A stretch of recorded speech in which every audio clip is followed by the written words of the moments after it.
We're glad to have the opportunity to welcome Lyle Farquharson from WestJet Airlines back to the pink couch and talk about an issue that WestJet's facing right now and a lot of the agents are facing in the industry.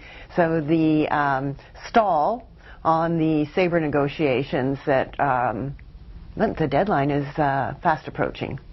Yeah, thanks. So, excuse me, I guess January 26th is the deadline, as we've put out in a couple of press releases recently. And I think it's, in this marketplace today, we have a very competitive market, as you know. WestJet being a low-cost airline has to watch its costs and also has to be, servicing its guests. And so we're looking for partners who can deliver, good quality information and technology, and also help us service our guests and change some of the parameters in the industry. We're looking to enhance the guest experience, give the guests more options. Earlier this year, we talked about the plus seats and the plus fares and some of the things we're doing in the industry, and we need to be able to present those to our customers in a way that we think is right. So, right, and of course, Sabre just can't accomplish that with the present framework. Well, they struggle with that a bit right now, and hopefully they can jump on board and help us help them get there in the next little while. And that's what a lot of this is about. Right.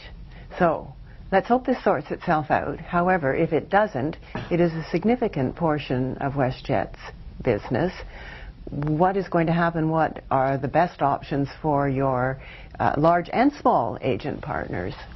Right. So, obviously, not everybody's on Sabre, so that's one thing. Mm-hmm. But for the agencies that are on Sabre, we do have our TA website, which is there, and we've been checking to make sure that the agencies are registered, and notifications have been going out if we've noticed anybody that hasn't registered. So we strongly encourage everyone to check and make sure that they are on the TA website today. It's easy to do. Just go there, and the registration's there, and if you forgot your password, it's just a reset and so forth. So hopefully everyone will test that this week and make sure they're ready to go. And then, of course, there is an API option. It would require some time and investment by an agency, but if they're so interested, those things can be arranged over the next couple of weeks as well. And in support of the agency community, we have increased our call center capabilities significantly. So we've brought in more staff, trained more staff, and we'll make capacity significant increase in that over the next few days, and get ready for the calls that will be coming next week. Yeah. Well, in this business, there's nothing as sure as a change and having to adapt to a different business landscape in many, many different ways. So this is certainly one of them that's going to be ongoing with other carriers as well, I suppose. Yeah, I think, as I said, the models change a little bit. We want to be able to merchandise our products differently as time goes on, and I think the whole internet and the world of communication is changing, as we know. So we need to be competitive from not just a product and display, but from an economics as well. So that's it's a very complicated negotiation, and unfortunately, it's stalled at this late date. And hopefully, we can find a way through this. But if not, we're going to have support for the agency community out there. We announced last week that we'll, for the next 30 days, starting January 26th to February 28th, which I guess is about 30 days, we'll increase our base commission from 7 to 9%, understanding that there's inconvenience to the community out there. Yeah, ease the pain a bit. Yes. So, Lyle, we hope these pretty serious distribution challenges are short-lived, and that people adapt, and that, or else that there is a more positive conclusion to the negotiations. But WestJet's been announcing a lot of growth and changes in your routes, and also in the network itself. So tell us, how are the new things panning out? What's happening? Well, yeah, so we just announced recently some new routes, including Calgary to JFK, which is pretty exciting, to connect through to our larger network. And then, of course, we announced Encore's coming to Ontario this summer, which will be Thunder Bay to Toronto. So, again, as a first for us. And Encore's announced a couple other routes as well, which are out there.